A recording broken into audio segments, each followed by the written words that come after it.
ایک دفعہ جبریل ہمارے نبی کی خدمت میں حاضر ہوئے کہ یا رسول اللہ، ہم آپ کی امت کے لوگوں کے مرد عورتوں کے عمل لکھتے ہیں، آنسو نہیں لکھتے۔ سبحان اللہ۔ آپ نے فرمایا کیوں؟ آنسو بھی تو ایک عمل ہے۔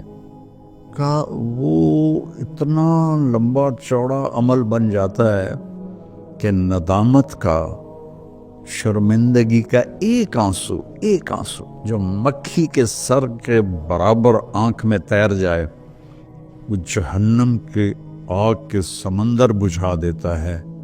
تو جو رو رہی ہے یا رو رہا ہے، اس کو ہم فرشتے نہیں جمع کر سکتے، اس کے لیے میرے اللہ کا الگ پیمانہ ہے۔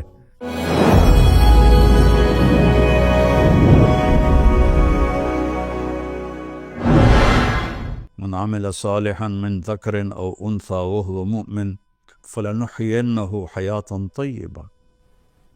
کتنی الگ بات قرآن کر رہا ہے کہ ساری دنیا دوڑ رہی ہے کہ پیسہ آئے گا تو ہماری لائف بڑی اچھی ہو جائے گی، خوبصورت ہو جائے گی، لیکن میں تو کوئی 100 کے قریب ملک پھرا ہوں، میں نے تو لائف اٹ سیلف کو بہت دکھی دیکھا ہے۔ چیزیں، پیسہ، ذاتی جہاز، ذاتی کروز، سب کچھ دیکھا، لیکن زندگی اٹ سیلف کو بہت دکھی دیکھا ہے۔ یہ قرآن کہہ رہا ہے کہ تم میں جو اللہ اس کے رسول کی مان کر اچھے عمل کرے گا اور وہ ایمان والا ہوگا تو اس کا رب ان کو انتہائی خوبصورت، پاکیزہ اور خوشبودار زندگی عطا فرمائے گا۔ طیبہ کے یہ کئی مطلب ہیں، لیکن خوبصورت، طیبہ، پاکیزہ، طیبہ، خوشبودار، طیبہ، ایسی زندگی اللہ عطا فرمائے گا۔ پیسہ ہے تو بھی ہوگی اور پیسہ نہیں ہے تو بھی ہوگی۔ اور پچھلے 2.5-3 سال سے ہمارے ملک کے حالات انتہائی تباہی کے ہیں، دکھ کے ہیں، تو اس میں ہم ایک دوسرے کو الزام دے رہے ہیں، اس کا قصور ہے، اس کا قصور ہے، لیکن جب میں قرآن دیکھتا ہوں تو وہ کہتا ہے کہ تم سب کا قصور ہے۔ ما اصابکم من مصیبت فبما کسبت ایدیکم ویعفو عن کثیر۔ جو تم پر مشکلیں آ رہی ہیں اس کی ذمہ دار تم سب ہو، کوئی ایک طبقہ اس کا ذمہ دار نہیں ہے۔ ریڑھی والے سے لے کر بادشاہ تک کو اللہ تعالیٰ کہہ رہا ہے، اور جھاڑو دینے والی سے لے کر شہزادی کو اللہ تعالیٰ کہہ رہا ہے کہ تم سب کی وجہ سے اللہ کی طرف سے تم پر حالات آ رہے ہیں، اور ابھی تمہیں بہت سارے تمہاری خطائیں معاف کر دیتا ہوں۔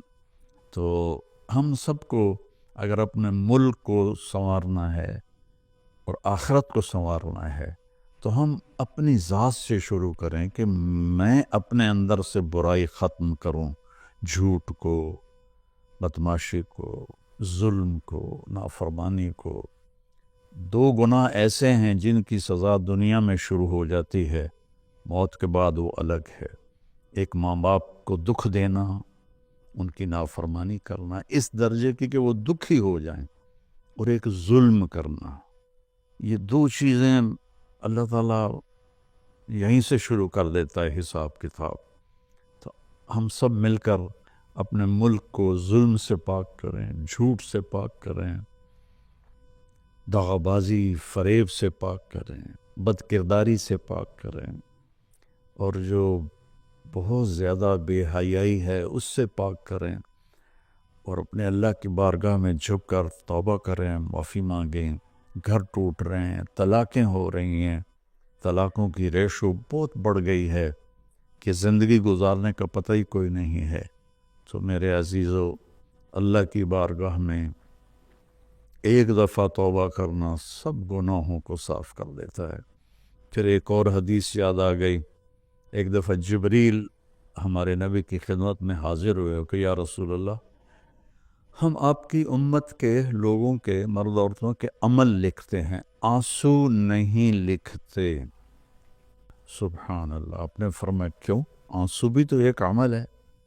کہا وہ اتنا لمبا چوڑا عمل بن جاتا ہے کہ ندامت کا، شرمندگی کا ایک آنسو جو مکھی کے سر کے برابر آنکھ میں تیر جائے، وہ جہنم کے آگ کے سمندر بجھا دیتا ہے. تو جو رو رہی ہے یا رو رہا ہے، اس کو ہم فرشتے نہیں جمع کر سکتے. اس کے لیے میرے اللہ کا الگ پیمانہ ہے، جو میرا رب خود اس کو کیلکولیٹ کر کے قیامت دن کہے گا، میرا بندہ، میری بندی، یہ تیرے ندامت کے آنسو، یہ تیرے دکھ کے آنسو، حتیٰ کہ خوشی کے آنسوں پر بھی اللہ خوش ہو کے اجر دیتا ہے. تو ہم اللہ کی بارگاہ میں توبہ کریں اور اس کی بارگاہ میں جھک کر اللہ سے مانگیں کہ یا اللہ، چونکہ زمین آسمان پر بادشاہی تو اللہ کی ہے، یہاں حکم تو اللہ کا چلتا ہے، ڈنڈے کا نہیں چلتا، اللہ کا چلتا ہے. اور اللہ جب خیر کا ارادہ کرتا ہے تو إِن يَمْسَسْكَ اللَّهُ بِضُرٍّ فَلَا كَاشِفَ لَهُ إِلَّا هُوَ. میں اگر تم پاکستان والوں کو مصیبت میں ڈال دوں یا پوری دنیا کو، تو کوئی ہے کہ اسے کوئی ہٹا کے دکھا دے. وَإِن يُصِبْكَ بِخَيْرٍ. اور اگر میں عرشوں سے فیصلہ کر دوں کہ ہاں بھائی، پاکستان کو مثالی ملک بنا دو، دنیا کو مثالی دنیا بنا دو، فَلَا رَادَّ لِفَضْلِهِ. تو پھر دنیا کی کوئی طاقت، کوئی اسکیم نہیں ہے کہ جو میرے فضل کو روک سکے. تو میرے عزیزو، ایک دفعہ زندگی ملی ہے بھی، تو ہم اپنے اللہ کو راضی کر لیں. ایک اللہ کو ماننا، یہ سب سے بڑی عبادت. لا الہ الا اللہ، کہ اللہ ایک ہے، اس کے سوا کوئی مدد والا، عبادت کے قابل، مدد کے قابل کوئی بھی نہیں ہے سوائے اللہ کے.